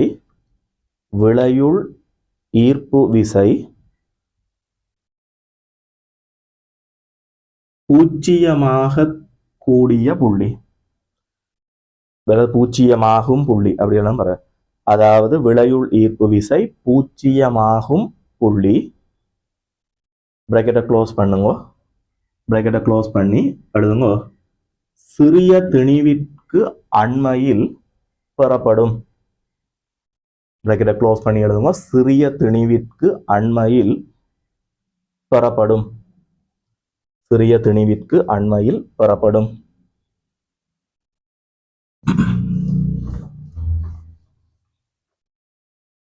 அடுத்த கேள்விக்குள்ள வருவோம். ஒரு சின்ன படம் ஒன்று வரையுங்க. இப்படி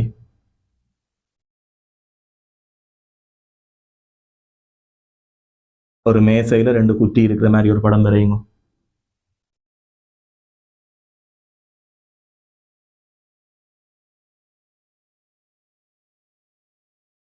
ஒரு மேசையில 2 குட்டி இருக்குது.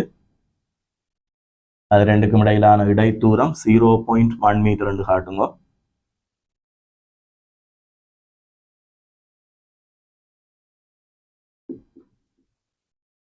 இந்த குட்டிகளை AB என்று எடுத்துக்கொள்வோம்.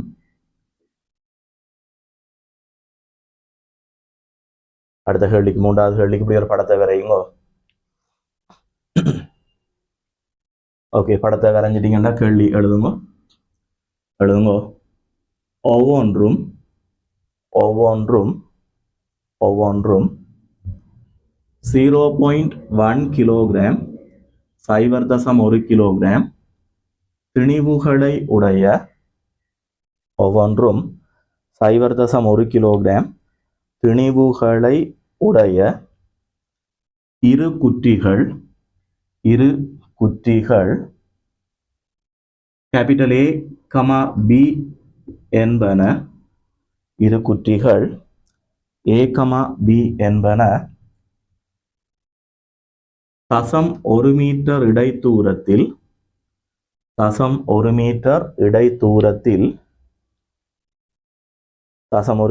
இடைத்தூரத்தில் மேசையொன்றின் மேல் வைக்கப்பட்டுள்ளன. மேசையொன்றின் மேல்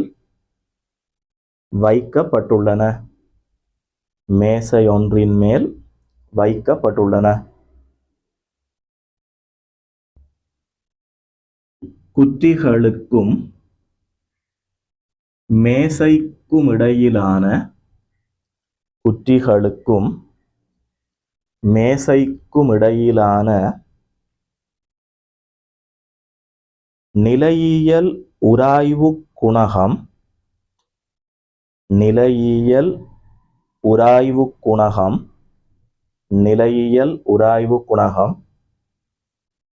0.1 எனின் கீழே ஃபர்ஸ்ட் பார்ட் எழுதுங்க. கீழே முதலாவது பகுதியை எழுதுங்க. குட்டி ஏயின் காரணமாக கீழே முதலாவது போயிடுங்க. குட்டி ஏயின் காரணமாக B மீது தொழிற்படும் ஈர்ப்பு விசை. ஏயின் காரணமாக B மீது தொழிற்படும் ஈர்ப்பு விசை. இரண்டாவது பகுதி எழுதுங்க. செகண்ட் பார்ட் எழுதுங்க. ஈர்ப்பு விசையின் காரணமாக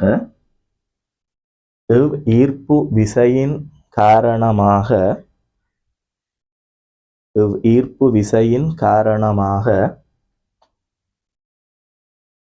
குற்றி B ஆனது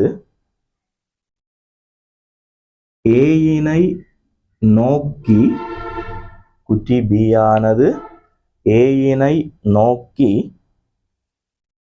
இயங்குமா என காண்க. B ஆனது ஏயினை நோக்கி இயங்குமா என காண்க. மூன்றாவது பகுதி எழுதுங்க. 3 இந்நிலையில் குற்றி B மீது தொழிற்படும்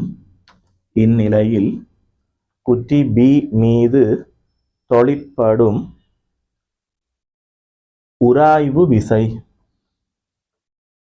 குற்றி B மீது தொழிற்படும் உராய்வு விசை. 4 குற்றி B யினை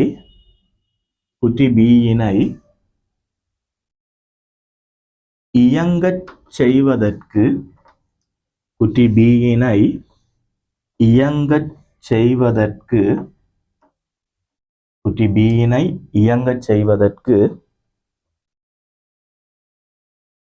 A கொண்டிருக்க வேண்டிய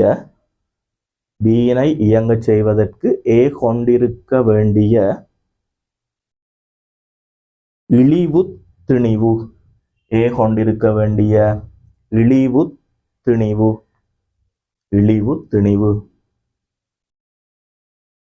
சரி, ரைட். அதை பாருங்க. என்னண்டா இந்த கேள்வியில் நீங்கள் ஒரு சின்ன எடுகோள் எடுத்துக்கொள்ளணும். என்ன மாதிரின்னா, ஒரு மேசையில் சுமார் 2 குட்டி வச்சிருக்கிறீங்க. நீங்கள் வந்து அந்த 2 குட்டியையும் சுமார் புள்ளி திணிவு மாதிரி எடுத்து ஆன்சர் பண்ணுங்க, அதாவது கோள வடிவம் மாதிரி எடுத்து ஆன்சர் பண்ணுங்க. இப்போ நீங்களே கேட்பீங்க, சார் இது கோலமா இல்லை புள்ளி திணிவா இல்லை, நீங்கள் 2 பயன்படுத்தலான்னு கேட்பீங்க. சுமார் எடுகோள், ரைட், ஒரு 2 கோலம் அல்லது ஒரு புள்ளி திணிவு மாதிரி கன்சிடர் பண்ணிக்கொண்டு ஆன்சர் பண்ணுங்க. சரியோ? அவர் என்ன கேட்கிறாருண்டா, ஃபர்ஸ்டாக கேட்கிறார், இந்த ஏயின் காரணமாக B மீது தாக்குற ஈர்ப்பு விசை. சரியோ? அவங்க பாருங்க, இப்போ இந்த திணிவு அந்த திணிவு என்ன செய்யும்? தன்னை நோக்கி ஈர்க்கும். சாமானியம் எதிர்மா இது இவரை தன்னை நோக்கி ஈர்க்கும். நான் இவரில் தாக்குறதை மட்டும் குறிக்கிறேன். இவர் வந்து என்ன செய்கிறார்? இவர் தன்னை நோக்கி ஈர்க்கிறார். அந்த ஈர்ப்பு விசை எவ்வளவுன்றது கேள்வி. அதுக்கு நீங்க என்ன செய்யலாம்னா, இன்னைக்கு படித்த சமன்பாட்டை பயன்படுத்தலாம். அது 2 திணிவுகளுக்கு இடையில ஈர்ப்பு விசைக்கான சமன்பாடு G(m1m2/r²) பயன்படுத்துங்க. அதுல G என்றது 6.7 தர 10⁻11 இது G. m1m2என்றது திணிவுகளின் பெருக்கம். அதுல இந்த திணிவு 0.1 கிலோகிராம், அந்த திணிவும் 0.1 கிலோகிராம். இடைத்தூரம் எவ்வளவுன்னு பார்த்தா அது 0.1 மீட்டர். இடைத்தூரம் 0.1 மீட்டர், அதன் வர்க்கம். சரியோ? அவன் மேலே 0.1 × 0.1 இந்த 0.1 ஸ்கொயரோட வெட்டுப்பட விட வரும் 6.7 தர 10⁻11 நியூட்டன் என்று வரும். ஸோ இந்த A என்ற குட்டி B என்ற குட்டியை தன்னை நோக்கி இவ்வளவு விசையோட இருக்குது. சரியோ? அது ஃபர்ஸ்ட் பார்ட். செகண்ட் பார்ட்ல என்ன கேட்கிறார்? அப்படி ஒரு ஈர்ப்பு விசை இதுல செயற்பட்டா அந்த B ஏயை நோக்கி இயங்குமா என்றதை கேட்கிறார். அவர் யோசிச்சு பாருங்க, இது வந்து கிட்டத்தட்ட என்ன மாதிரி வந்து கேள்வி என்ன, இப்போ உங்களோட வீட்டில் இப்போ நீங்கள் இருக்கிறீங்க, உங்களுக்கு முன்னால மேசை இருக்குது, அங்கே நீங்கள் பொருட்கள் இருக்கலோ. யோசிச்சு பாருங்க, அந்த பொருட்களுக்கும் உங்களுக்கும் இடையில ஒரு ஈர்ப்பு விசை தாக்குமല്ലോ. நீங்கள் ஒரு திணிவு, அந்த பொருள் ஒரு திணிவுன்னா உங்களுக்கு இடையில ஈர்ப்பு விசை தாக்குமല്ലോ. அப்போ அதுக்காக அந்த பொருள் வந்து உங்களோட மோதி கொள்ளுதா, இப்படியே சறுக்கி கொண்டு வந்து உங்களை அடிக்குதான்னு கேட்டால் இல்லை, வரையில் எல்லாம் அங்கங்கே இருக்கு. அப்போ அந்த பொருட்கள் ஏன் வரையிலேன்னு கேட்டால் காரணம் உராய்வு, ஃப்ரிக்ஷன். உங்களுக்கு விளங்கும். அந்த உராய்வு வந்து அதை வர விடுகுது இல்லை. யோசிச்சு பாருங்க, இப்ப இந்த பொருள்ல ஈர்ப்பு விசை எவ்வளவு செயற்படுகிறது, அது பியை இழுக்குது. பி உண்மையில ஈர்ப்பின் காரணமா இடது பக்கமாக அசைய விரும்பும். ஆனா உராய்வு அதை விடாது. உராய்வு என்ன செய்யும்னா எதிராக ஒரு விசையை கொடுக்கும். உராய்வு விசை இந்த குட்டி மீது எதிர் திசையில இப்படி பிரயோகிக்கப்படும். தரையால் அல்லது மேசையால வழங்கப்படுற உராய்வு இயங்க முற்படும் திசைக்கு எதிராக செயற்படும். நாங்கள் மெக்கானிக்ஸில் படிச்சிருப்போம், ஒரு பொருள் வந்து எப்போ இயங்குமெண்டா, நீங்கள் ஒரு விசையை கொடுத்து இழுக்கும் போது ஒரு பொருள் எப்போ இயங்குமெண்டா, நீங்கள் பிரயோகிக்கிற விசை எல்லை உராய்வு விசையை மீற வேணும். ஏன்னா எல்லை உராய்வு விசைன்றது அந்த பொருளுக்கு கிடைக்கக்கூடிய மேக்சிமம் ஃபோர்ஸ், என்ன மேக்சிமம் ஃப்ரிக்ஷனல் ஃபோர்ஸ். அப்போ கவனிங்க, அந்த ஆகக்கூடின உராய்வு விசை லிமிட்டிங் ஃப்ரிக்ஷனல் ஃபோர்ஸ்ன்னு சொல்லும் எல்லை உராய்வு விசை. கவனிங்க, அந்த எல்லை உராய்வு விசையை விட ஈர்ப்பு விசை பெருசா இருந்தால் தான் பொருள் நகரும். அவ இப்ப கவனிங்க, அந்த பொருள் நகருமாண்டு தான் உங்கள்கிட்ட கேட்கிற 2வது பகுதியில. அவ நீங்க என்ன செய்யணும் வேண்டா, இந்த பொருளுக்கான எல்லை உராய்வு விசையை கண்டுபிடிங்க. அந்த எல்லை உராய்வை கண்டுபிடிச்சாதான் மேற்கொண்டு விடையளிக்கலாம் நகருமா இல்லையான்றத. அப்ப அதுக்கு நான் என்ன செய்யறேன், செகண்ட் பார்ட்டுக்கு எல்லை உராய்வு விசைக்கான சமன்பாட்டை பயன்படுத்துறேன். எல்லை உராய்வு விசையை எம் என்று குறிக்கலாம், மேக்சிமம் ஃபோர்ஸ், அல்லது FL என்றும் குறிக்கலாம், லிமிட்டிங் ஃப்ரிக்ஷனல் ஃபோர்ஸ் என்றும் குறிக்கலாம். நீங்க அந்த எல்லை உராய்வு விசையை கண்டுபிடிக்கிறதுக்கான சமன்பாடு F = μr என்று படிச்சிருப்பீங்க. அந்த μr பொதுவாக நாங்கள் நிலையியல் உராய்வு குணகம் என்று சொல்றாங்க. பொதுவா μs என்று குறிக்கலாம், கோஎஃபிஷியன்ட் ஆஃப் ஸ்டாட்டிக் ஃப்ரிக்ஷன் என்று சொல்றது நிலையியல் உராய்வு குணகம். அல்லது கவனிங்க, இப்ப வார 1-2 பேப்பர்ஸ்ல எல்லை உராய்வு குணகம் என்ற சொல்லையும் பயன்படுத்துறார். அவர் நிலையியல் உராய்வு குணகம் என்ற வேர்டும் பயன்படுத்தலாம், அல்லது எல்லை உராய்வு குணகம், கோஎஃபிஷியன்ட் ஆஃப் லிமிட்டிங் ஃப்ரிக்ஷன் அந்த மாதிரி ஏதாவது சொல், எல்லை உராய்வு குணகம் என்ற சொல்லையும் பயன்படுத்துறார். சரியோ? ஸோ எதென்றால் நீங்க எப்படி படிச்சீங்களோ அப்படி எழுதி கொள்ளுங்க. பாருங்க, இது வந்து நிலையியல் உராய்வு குணகம், இது செவ்வன் மறுதாக்கம். சரியோ? பாருங்க, இப்ப இந்த இடத்துல நிலையியல் உராய்வு குணகம் தார செவ்வன் மறுதாக்கம் எதுக்கு சமனா இருக்குமெண்டா நிறைக்கு சமனா இருக்கும். இப்படி ஒரு குட்டி மேசையில் இருந்தா எவ்வளவு நிறை தாக்குதோ அதுக்கு சமனாகத்தான் மறுதாக்கம் தாக்கும். ஆகவே மறுதாக்கத்தை mg என்று சொல்லலாம். சரியோ?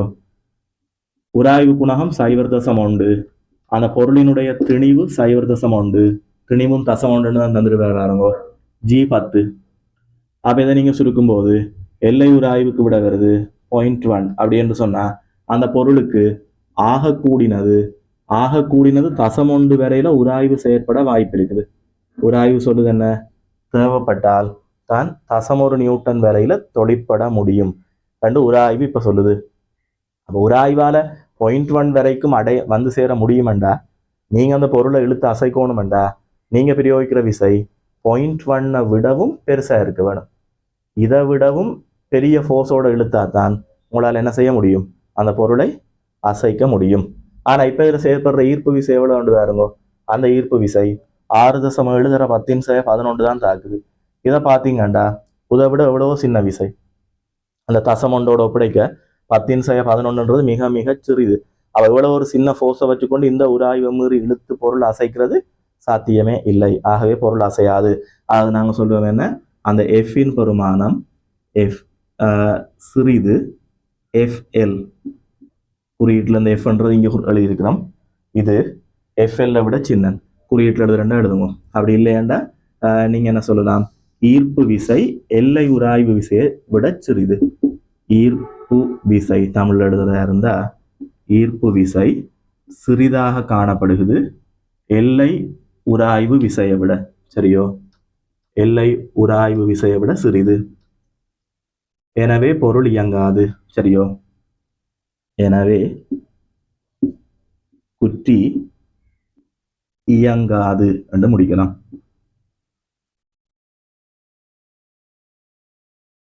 ரைட். அடுத்தது 3வதா கேட்கிறார், இந்த சந்தர்ப்பத்துல செயற்படுகின்ற உராய்வு விசை எவ்வளவா இருக்குமென்று கேட்கிறார். எவ்வளவு உராய்வு தாக்குமென்ற மாதிரி கேட்கிறார். கவனிங்க, உங்களுக்கு தெரியும் எல்லை உராய்வை விட குறைவான விசையோட நீங்க ஒரு பொருளை எடுத்தா அது பொருள் அசையாது. அப்படி அசையாத சமயத்துல பொருள்ல செயற்படுகின்ற உராய்வு என்னன்னு கேட்டா அந்த உராய்வு கவனிங்கோ உங்களோட பிரயோக விசைக்கு சமனான அளவிலான் இருக்கு. நீங்க எவ்வளத்தை கொடுத்து இழுக்கிறீங்களோ அந்த அளவு மட்டும்தான் உங்களுக்கு உராய்வு செயற்படும். அதை விட அது கூடுதலா தராது. தனக்கு 7 மண்டு போட்டு எல்லா நேரமும் எவ்வளவு பெரிய விசை தாக்கி கொண்டிருக்குமென்று எதிர்பார்க்காதீங்க. அங்க என்ன நடக்குமெண்டா, பொருளை எவ்வளவு ஃபோர்ஸ் இழுக்குதுன்னு பார்க்கும். இந்த ஈர்ப்பு விசை எவ்வளவுதான் இழுக்குது, இதன் மூலம் அசைகிறத தடுக்கிறதுக்கு இதே அளவு எதிர் விசை ஒன்றை கொடுத்தா காணும். அப்ப எவ்வளவு விசை இழுக்குதோ அதே அளவு விசையை கொடுத்து பொருளை நிப்பாட்டுமே தவிர உராய்வு தன்னால 7 மன்றதுக்காக தன்னை மேக்சிமத்தை எல்லா நேரமும் கொடுக்காது. எல்லாம் நீங்க சின்ன படிச்சீங்க சரி தானே. வழங்கப்படும் உராய்வு அல்லது தொழிற்படும் உராய்வு பிரயோக விசைக்கு சமனாத்தான் இருக்கும். பிரயோக விசை இவ்வளவு, அப்ப அந்த அளவு தான் நம்ம தொழிற்படுற உராய்வா இருக்கும். ஸோ 3வது பகுதிக்கு விட 6.7 தர 10⁻11 நியூட்டன் ஈர்ப்பு விசைக்கு சமனான உராய்வு விசை தாக்கும். சரியோ? அடுத்தது கடைசியா கேட்கிறார் என்னண்டா இந்த குட்டி பியினை நகர்த்துவதற்கு பியை அசைக்க வேணும் என்று கேட்கிறார். அப்படி பியினை நகர்த்துவதற்கு ஏ கொண்டிருக்க வேண்டிய இழிவு திணிவண்டு கேட்கிறார்.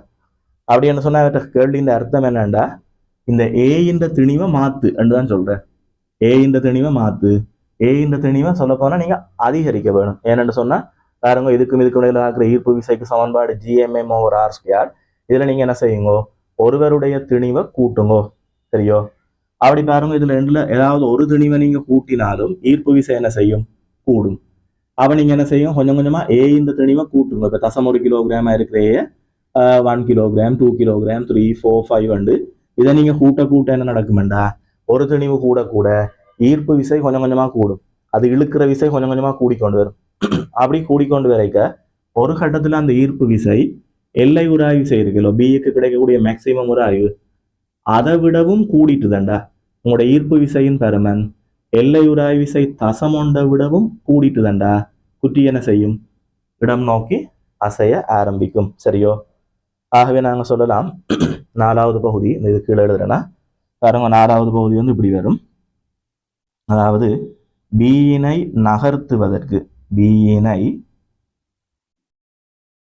நகர்த்துவதற்கு அதுல செயற்படுகின்ற ஈர்ப்பு விசை F should be greater than எல்லை உராய்வு விசை 0.1 விட பெருசா இருக்க வேணும். இப்ப நீங்க என்ன செய்யுங்க அந்த ஈர்ப்பு விசைக்கு பிரதிடுங்க. இப்ப நான் ஏன்ற திணிவை மாத்தி போட்டேன்னா ஏன்ற திணிவு இப்ப தசம் ஒன்று இல்லை அதை கொஞ்சம் கூட்டி போட்டேன். அந்த திணிவை நான் இப்போ ஒரு எம் எடுக்கிறேன். இந்த புதிய திணிவை நீங்க ஒரு எம் எடுத்துக்கொண்டு இப்ப இந்த எம்முக்கும் பி வந்து மாற இல்லையா பி அதே தசம் ஒன்று தான். அவர் அப்படியே நிற்கிறார் இந்த திணிவை தான் கூட்டன்னு சொல்றேன். அவ இந்த திணிவை கூட்டி அந்த எம்முக்கும் இந்த தசம் ஒன்றுக்கும் இடையில எவ்வளவு ஈர்ப்பு விசை தாக்கும்ன்றதை பிரதிடுவோம். gm/r². நேரடியாகவே பிரதிடுறேன். ஜிக்கு 6.7 தர 10⁻11 ஜி திணிவுகளின் பெருக்கம். திணிவுகளின் பெருக்கம் அன்றைக்கு ஒரு திணிவு சிம்பிளேம் ஏன்ற திணிவு சிம்பிளேம் பின்ற திணிவு தசம் ஒன்று இடைத்தூரம் எவ்வளவு வேண்ட அதுக்கும் தசம் ஒன்று தசம் ஒன்றின் வர்க்கம். இந்த ஈர்ப்பு விசை எல்லை உராய் விசை தசம் ஒன்றை விட பெருசா இருக்க வேணும். அது ஒரு மட்டா நகர்ற நிலையை காட்டுறதா இருந்தா ஒரு ஈக்குவல் போட்டா கூட பரவாயில்லை. ஒரு மட்டா தொடக்கிறதுக்கு அட்லீஸ்ட் அந்த எஃப் வந்து 0.1க்கு ஈக்குவலாவது இருக்க வேணும். அவர் கிரேட்டர் தேன் ஒரு ஈக்குவல் 0.1 எழுதலாம் சரியோ. அப்ப இதுல பாத்தீங்கன்னா ஒரே ஒரு தெரியாக்கணியும் தான் நேம் சுருக்க விட வரும். இந்த தசம் ஒன்றை வெட்டுங்கோ. இதால இதை வெட்டுனா 10⁻9 வரும். தசம் ஒன்றை வர்க்கிங்கோ அதை இதை வெட்டுங்க 10⁻9. அது அங்கால வேற 10⁻9 வந்து அதை 6.7 பிரிக்க உங்களோட விட வரும் m greater than or equal 1.5 1.5 into 10⁸ வரும். இதை விட பெரிய திணிவா இருக்க வேணும் m. அவ ஏன்ற திணிவு இதை விட பெருசா இருக்க வேணுமெண்டா இதை விட பெருசா இருக்க வேணுமெண்டா மினிமம் எம்மினுடைய மினிமம் ஆக குறைஞ்சது அட்லீஸ்ட் அந்த எம் உங்களுக்கு 1.5 தர 10⁸ கிலோகிராம் ஆவது இருக்க வேணும் சரிதானே. இதை விட பெருசா இருக்கணுமெண்டா குறைந்தபட்சம் இழிவு திணிவு இதுவாவது இருக்க வேணும் என. ஆகவே உங்களுக்கு இழிவு திணிவு 1.5 தர 10⁸ மாதிரி வரும் சரியோ. வீடியோ போஸ்ட் பண்ணி போட்டு எழுதி கொள்ளுங்க. இதில் உங்களோட எம்சிக்கு உங்களுக்கு தரப்பட்ட டியூட் நான் உங்களுக்கு அனுப்பிவிட்ட டியூட் எடுங்க. அதில் டியூட் நான் பிறகு உங்களுக்கு வீட்டுக்கு அனுப்பிவிடுவேன் டியூட்டுகள். இப்போதைக்கு இதை பாருங்க. அதில் இப்போ முதலாவது கேள்வி உங்களுக்கு சொல்லலாம்னு நினைக்கிறேன். வீடியோ ஸ்டாப் பண்ணி எழுதிட்டீங்க எல்லாரும் எழுதிட்டீங்க நான் அதை அடிச்சு விடுறேன். நீங்கள் அதில்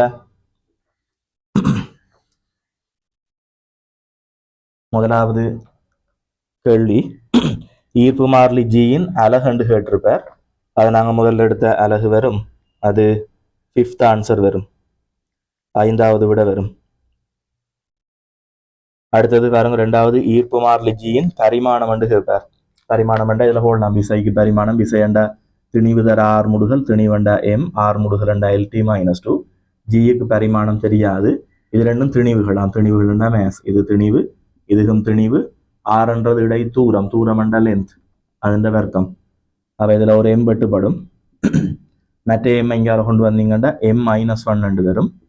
இந்த எல் ஸ்கொயர்ட் வந்து எல்ல பெருக்கினா எல் கியூப் வரும். t - 2 இப்படி வரும்.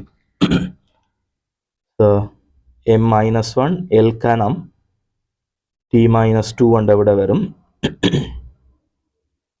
நாலாவது விட சரியா இருக்கும். நாலாவது விட அதுக்கு பொருத்தமானது. இப்போ மூன்றாவது கேள்வியை பாருங்க. மூன்றாவது கேள்வி ஒரு இப்படி ஒரு புள்ளி திணிவொண்டை வச்சிருப்பார். அதை சுற்றி இப்படி ஒரு வட்ட வளையத்தில் அந்த வடிவத்தில் இதில் ஒரு 3 திணிவு, இதில் ஒன்று, இதில் ஒன்று, இதில் ஒரு திணிவு இருக்கும். இப்போ உங்கள்கிட்ட கேட்டிருப்பார் நடுவில் உள்ள திணிவில் செயற்படுற விளையுள் விசை என்ன மாதிரி என்று கேட்டிருப்பார். அப்போ அந்த வகையில் நீங்கள் பார்த்தீங்கன்னா இப்போ இந்த திணிவு மேலே நிற்கிற இந்த திணிவை தன்னை நோக்கி இருக்கும். மேலே உள்ள திணிவு தண்ட பக்கம் பாண்டு இழுக்கும். சாமானியம் எதிர்மா அவர் மீது ஈர்ப்பு விசையை கொடுப்பார். நான் அதை குறிக்கல, இவரால் ஒரு ஈர்ப்பு விசை. அதே மாதிரி இந்த திணிவு என்ன செய்யும்? தண்ட பக்கமாக வாண்டு இந்த பக்கமாக இருக்கும். அதே மாதிரி இந்த திணிவு என்ன செய்யும்? தண்ட பக்கமாக வர சொல்லி இப்படி இருக்கும். அந்த மூன்றுமே சமனான ஈர்ப்பு விசையா இருக்கும். ஏனென்று சொன்னால் ஈர்ப்பு விசையை தீர்மானிக்கிறது 2 காரணியல்லோ. ஒன்று திணிவுகளின் பெருக்கம், இன்னொன்று இடையிலான இடைத்தூரம். சரியோ? நல்லா யோசிச்சு பாருங்க. இப்போ இந்த திணிவுகளின் பெருக்கம் எப்படி என்றா, இப்போ இது எல்லாமே சமதிணிவு தானே. அப்போ இது ஒரு எம் என்றா பெருக்கம் எம் தர எம் என்றும் இடைத்தூரம் இவ்வளவும் வரும். இப்போ நான் சொல்றேன், நீங்க இதை ஆராயும் போதும் அதே மாதிரி தான் வரும். அதே திணிவுகளின் பெருக்கம் அதே இடைத்தூரம் வரும். விளங்குதா? அதே மாதிரி இவருக்கும் அதே மாதிரி தான். அவ அதே பெருக்கம் அதே இடைத்தூரம் என்று வரைக்க விசை வந்து ஒரே மாதிரி தான் வரும். அப்போ அது மூன்றும் சம விசையா இருக்க போகுது.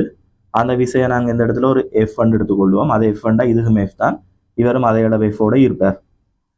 அப்போ என்ன நடக்குமெண்டா கவனிங்கோ, இந்த மேலே உள்ள எஃப் இந்த கீழே உள்ள எஃப் சமப்படுத்துவேன். ஏண்டா 2 மொண்டு கொண்டு எதிராக இருக்குது. அப்போ நேரடியாக அதை ஒன்று சமப்படுத்துறதால அதில் செயற்படுகின்ற விளையுள் விசை வந்து உங்களுக்கு எஃப் ஃபண்டு தான் வரும். மேலே உள்ள இந்த எஃப்பினை இந்த எஃப் சமப்படுத்திடும். அப்போ இந்த தனியோர் எஃப் மட்டும்தான் இருக்கும். அப்போ முதலாவது தொகுதியில் செயற்படக்கூடிய விளையுள் விசை என்பது இந்த திசையில் உள்ள ஒரே ஒரு எஃப் மாத்திரம் என்று வரும். சரியோ? அதே போல் 2வது தொகுதியை பார்த்தீங்கன்னா 2வது தொகுதியில் ஒரு 3 திணிவு இதை சுற்றி இப்படி வச்சிருப்பார். இதில் ஒரு திணிவு, இதில் ஒரு திணிவு, இதில் ஒரு திணிவு. அப்படி 3 திணிவை வைக்க இப்போ என்ன நடக்கும்? இவரில் தாக்குற அந்த 3 விசையும் ஒன்று இப்படி தாக்கும், இன்னொன்று இப்படி தாக்கும், இன்னொன்று இப்படி வரும். சரியோ? இப்போ நடுவில் உள்ள எஃப் வந்து அப்படியே நிற்குது. இப்போ இது ரெண்டுக்கும் நீங்கள் ஒரு விளைவுள் எடுக்கலாம். சரியோ? மற்ற 2 விசை இருக்குல்ல, இந்த 2 எஃப், அந்த 2 எஃப்க்கும் நீங்கள் விளைவுள் எடுத்தா அது வந்து விசை இணைகர விதிப்படி இது ரெண்டுக்குமான விளைவுள் எப்படி வருமெண்டா, இதுக்கு சமனும் சமாந்தரமா இதில் ஒரு கோடு, அதுக்கு சமனும் சமாந்தரமா இதில் ஒரு கோடு வரைய அந்த இணைகரத்தின் மூலை விட்டம் விளைவுள தரும். அவ நான் சொல்றேன், இது ரெண்டையும் நீங்க சுருக்கும் போது இப்படி ஒரு மூலை விட்டம் வரும். சரியோ? அந்த மூலை விட்டம் அது ரெண்டுக்கும் விளைவுளா வர அதோட சேர்ந்து நடுவில் இன்னும் ஒரு எஃப் தனியாக நிற்குதல்லோ, அந்த எஃப்பும் சேரும். அப்போ அந்த எஃப்பும் இதுக்கும் கூட்டுப்படும் போது ஒட்டுமொத்த விளைவுள் எஃப்பை விட பெருசாக வரும். நடுவில் நிற்கிற எஃப்போட இது ரெண்டினது விளைவுளும் சேரும்போது இதுக்கும் சேரும்போது ஒட்டுமொத்த விளைவுள் என்ன செய்யும்? எஃப்பை விட பெருசாக தான் வரும். விளங்குதோ? அப்போ இதுதான் கவனிங்கோ, அதன் விளைவுள் விசையா இருக்கும். இதே நீங்கள் பார்த்தீங்கன்னா 3வது சந்தர்ப்பத்தை பார்த்தீங்கன்னா 3வது சந்தர்ப்பத்தில் அந்த 3 விசை எப்படி இருக்குமெண்டா, ஒன்று இப்படி, மற்ற 2க்கு ஆங்கிளை குறைச்சிருக்கார், அந்த கோணத்தை குறைச்சிருக்கிறார். அப்போ 3 விசை இப்படி வரைக்கும் இப்போ என்ன நடக்க வேண்டா, மேலே உள்ளதுக்கும் கீழே உள்ளதுக்கும் விளைவுள் எடுங்கோ. அது நீங்கள் விசை இணைகிற விதிப்படி என்ன செய்யணும்? இதுக்கு சமனும் சமாந்தரமாக ஒரு கோடு, இதுக்கு சமனும் சமாந்தரமாக ஒரு கோடு வரைஞ்சா இணைகரம் வரும். அதுன்ற மூலை விட்டம் நீங்கள் வரைஞ்சிங்கண்டா உங்களுக்கு ஓரளவுக்கு படத்தை பார்க்க விளங்க வேணும். இந்த மூலை விட்டம் இந்த மூலை விட்டத்தை விட பெருசாக தான் வரும். இது ரெண்டுக்கு இடையில இருக்கிற அந்த கோணத்தை நீங்க குறைக்கும் போது மூலை விட்டம் வந்து கொஞ்சம் நீளமாக தான் வர பார்க்கும். சரியோ? நீங்க சும்மா 2 கோடுகளை பெரிய கோணத்துல வரைஞ்சு போட்டு இணைகரத்தை பூர்த்தி செய்து பாருங்க, மூலை விட்டம் அப்படி வருது. அதே 2 கோடுகளை கோணத்தை குறைச்சு வரைஞ்சு போட்டு இப்ப மூலை விட்டம் வரைஞ்சு பாருங்க, அது பெருசா வரும். அப்ப நான் சொல்றேன், இப்ப இந்த 2 விசைக்கான விளைவுள் வந்து கொஞ்சம் பெருசா வாரபடியா அதோட நடுவில் இருக்கிற எஃப்பும் சேர்ந்து தண்டா ஒட்டுமொத்த விளைவுள் இதை விட பெருசா வரும். இதை விடவும் பெரிய விளைவுள் வரும். இதுல தனியா ஒரே ஒரு எஃப் தான் வரும். இதுல அந்த எஃபோட இன்னும் கொஞ்சம் சேர்றபடியா கொஞ்சம் பெருசா இருக்கும். அதுல இது இன்னும் அதிகரிக்கிறபடியா விளைவுள் ஆக கூடவா இருக்கும். அப்போ அந்த 3 சந்தர்ப்பத்திலேயும் உள்ள விளைவுள்ள ஈர்ப்பு விசையை FA FB FC என்று சொல்லியிருப்பார். அப்போ எங்களுக்கு சொல்லலாம் இந்த FAயை விட FB பெருசு, FBயை விட FC பெரிது என்ற முடிவுக்கு வரலாம். சரியோ? FAயை விட FB பெருசு, அதை விட FC பெருசு என்ற முடிவுக்கு வரலாம். அப்படி பார்த்தா ஃபர்ஸ்ட் ஆன்சர் வரும். அவனைய நான் அனுப்பின அந்த பிடிஎஃப்ல உங்களுக்கு கொஞ்சம் எழுத்துகள் சின்னனா எதுவும் அடிபட்டிருக்கோ தெரியல. இப்போ நான் பிரிண்ட் எடுத்து பார்த்தேன் கொஞ்சம் சின்னனா கிடக்குது. நான் அனுப்புகிற டியூட் சரியாக இருக்கும் அந்த எழுத்துகள். இப்போ இப்போதைக்கு சும்மா சமாளிங்க டியூட் வரும் வரைக்கும். சரியோ? அதுக்கு நீங்கள் அதில் ஃபர்ஸ்ட் ஆன்சர் வருவான். 3வது கேள்விக்கு ஃபர்ஸ்ட் ஆன்சர். ஜத்தை நாளைய வகுப்பில் பார்ப்போம். சரியோ?